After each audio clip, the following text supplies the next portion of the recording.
I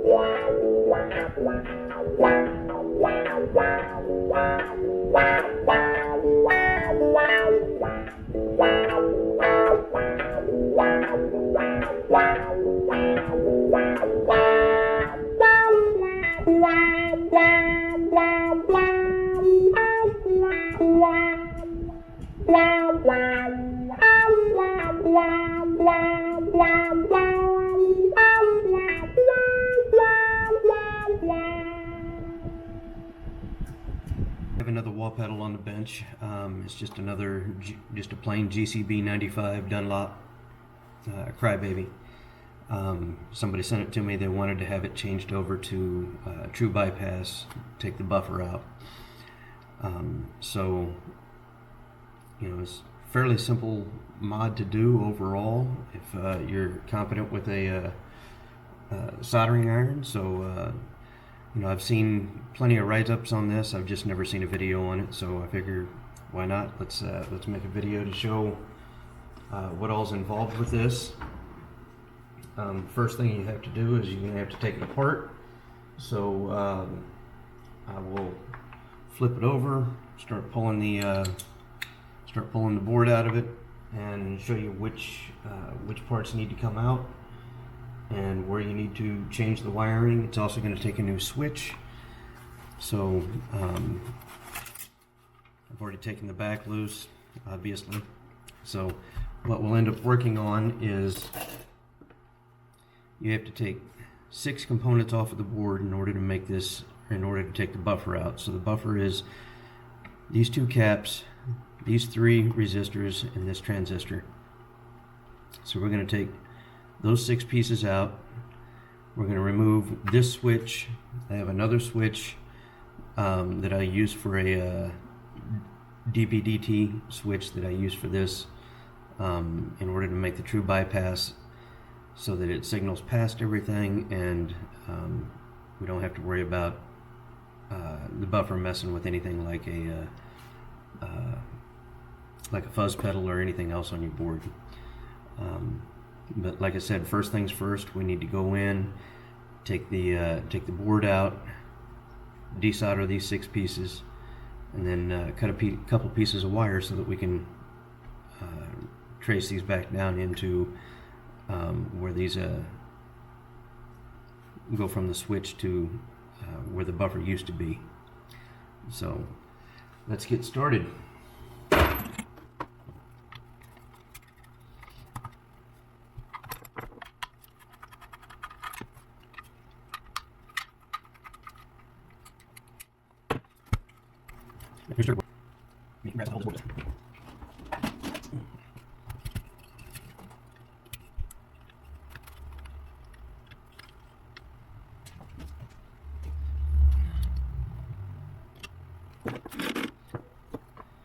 Okay, so what I'm going to do to start is I'm going to come over here to the back side of the board, and where each one of these legs from the caps and the resistors go in, they've been put in, folded over, and then soldered. So I'm going to have to fold those back. And the way I typically do that is I will melt the solder just a little bit, and then tip it up. Same thing here.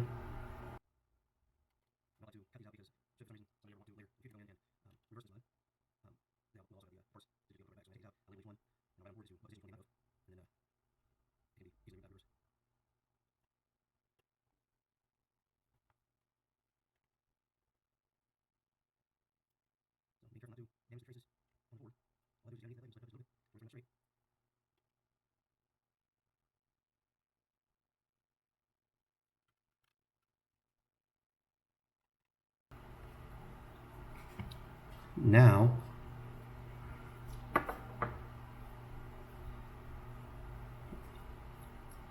can come in here and grab hold of that, melt that solder point, lift the leg out,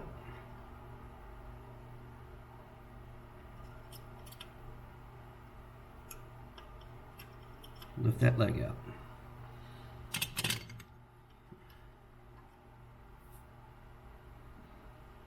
Nice thing is these boards are already marked, so all I have to do is I'm going to wrap this into a piece of tape and mark it as R14 because that's the resistor number 14.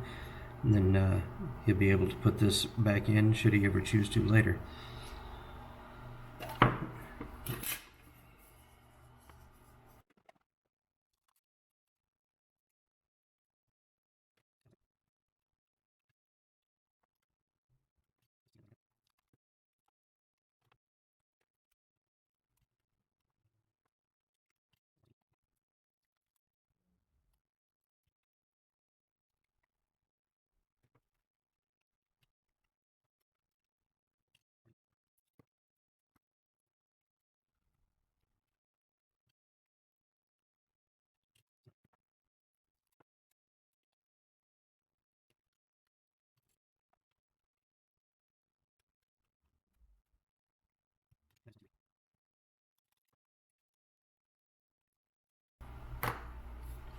Okay, so now that we have those out, I'm going to have to add 2 wires to this.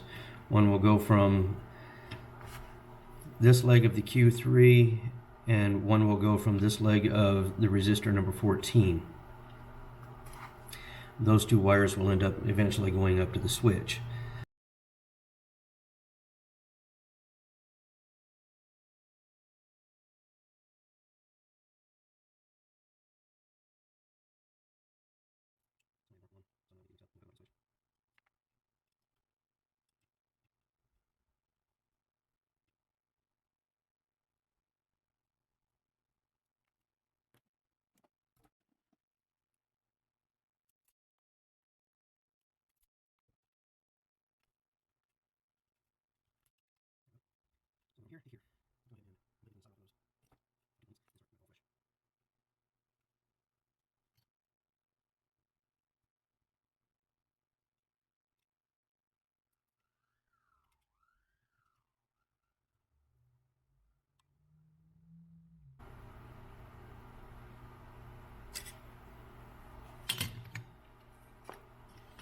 There's the 2 points that I'm going to solder these wires into.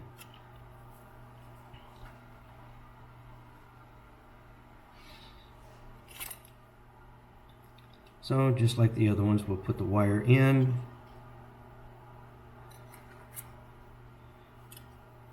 And then I'll go on the other side and I will bend the wires over a little bit so they don't fall out.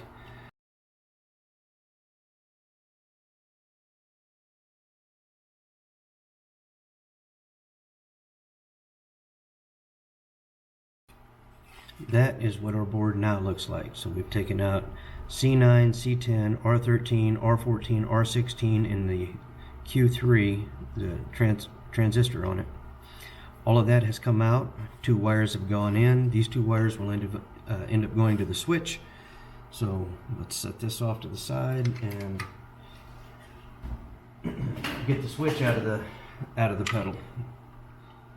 Actually, I'll go on ahead and put this back in right now, and we can get the switch out of the pedal.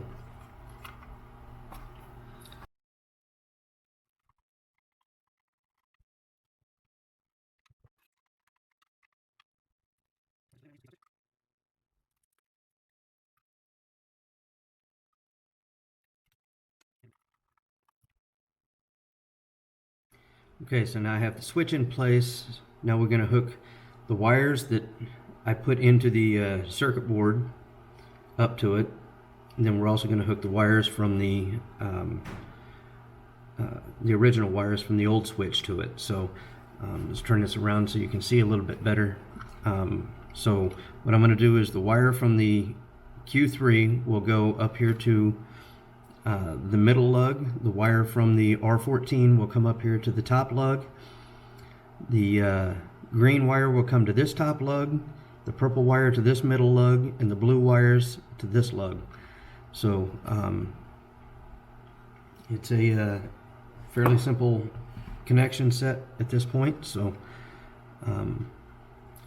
let's work our way right on around this switch and get to it.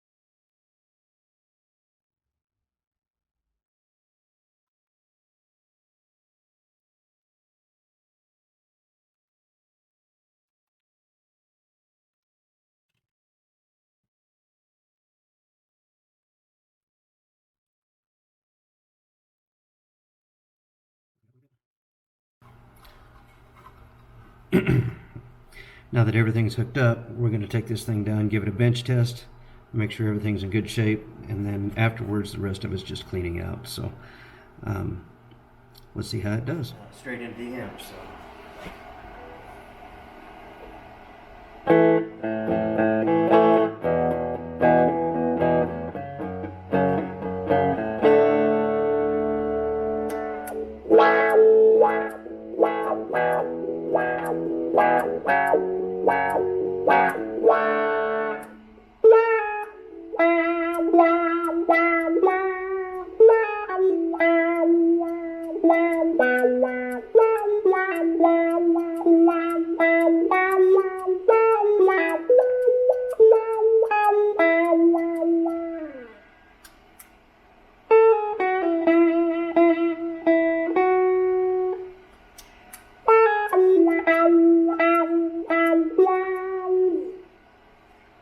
Works like it should.